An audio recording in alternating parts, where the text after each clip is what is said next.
Sejumlah penelitian menunjukkan potensi ganja medis sebagai alternatif dalam pengobatan beberapa penyakit langka. Desakan legalisasi ganja medis di Indonesia pun menguat. Meski begitu, sejumlah aspek harus dipertimbangkan, terutama aspek kemanfaatan dibanding aspek kemudaratannya. Baru-baru ini, aksi seorang ibu bernama Santi Warastuti viral di media sosial.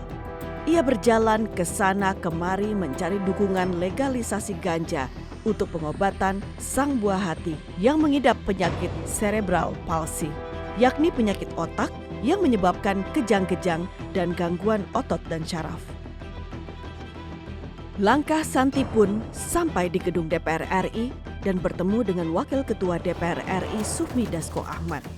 Santi menyampaikan harapannya agar undang-undang narkotika bisa direvisi dan ganja diizinkan menjadi obat untuk sang buah hati.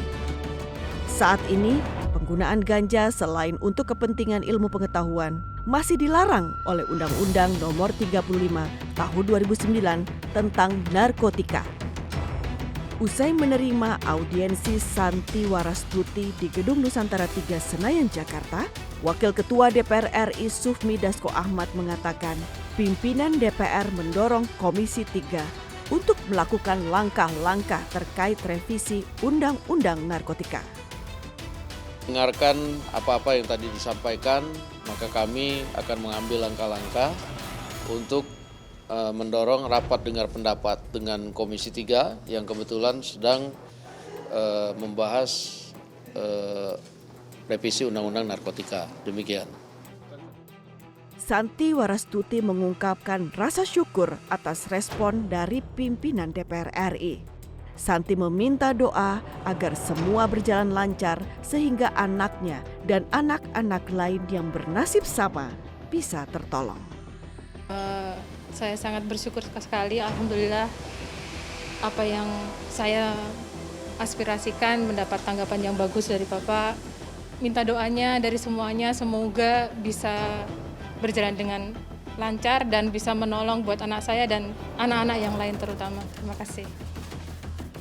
Komisi 3 DPR RI bergerak cepat menindaklanjuti aspirasi tersebut dengan menggelar audiensi dengan berbagai pihak. Usai audiensi dengan Yayasan Sativa Nusantara belum lama ini, anggota Komisi 3 Muhammad Syafi'i mengatakan DPR bersama pemerintah berencana melakukan kajian mendalam perihal pemanfaatan ganja untuk medis dalam rangka mengakomodir aspirasi masyarakat. Informasi yang baru ya, karena saya selama ini sependapat dengan isi Undang-Undang Narkotika itu, bahwa ganja itu sama sekali berbahaya. Nanti dengan paparan ini menjadi kajian baru menurut saya, sehingga bila nanti memang sudah ada kajian lebih komprehensif tentang informasi yang kita dapat berdasarkan persetujuan bersama dengan pemerintah, akan mengeluarkan ganja dari narkotika kelas 1. Di dunia, ada sekitar 30 negara yang mengizinkan penggunaan ganja untuk pengobatan medis. Terbaru, ada Thailand yang menjadi negara di Asia Tenggara melegalkan ganja untuk kebutuhan medis. Meski demikian, penggunaan ganja medis dilakukan dengan pengawasan yang super ketat dan dengan berbagai pembatasan. Anggota Komisi 3 DPR RI, Hinca Panjaitan, dalam rapat dengar pendapat umum dengan Yayasan Sativa Nusantara mengatakan, Komisi 3 berencana mengirimkan surat kepada Presiden Joko Widodo agar segera memerintahkan Menteri Kesehatan melakukan kajian mendalam tentang pemanfaatan ganja untuk kepentingan medis. Anak bangsa sedang membutuhkan pertolongan medis.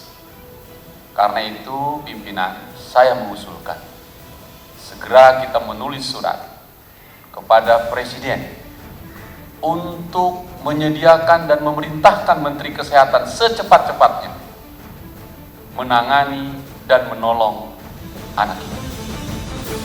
Komisi 3 DPR RI juga akan mempertimbangkan usulan ganja medis dalam proses revisi Undang-Undang tentang Narkotika yang saat ini masih bergulir, baik dari perspektif pengawasan dan penegakan hukum maupun perspektif kesehatan. Wacana penggunaan ganja meskipun hanya untuk kepentingan medis tetap harus dikaji secara detail dan mendalam. Jangan sampai nantinya malah akan memperluas penyalahgunaan penggunaan ganja. Mengingat karakter masyarakat kita yang seringkali tidak siap dengan perubahan yang terjadi secara cepat dan tiba-tiba. Tim Liputan TVR Parlemen melaporkan.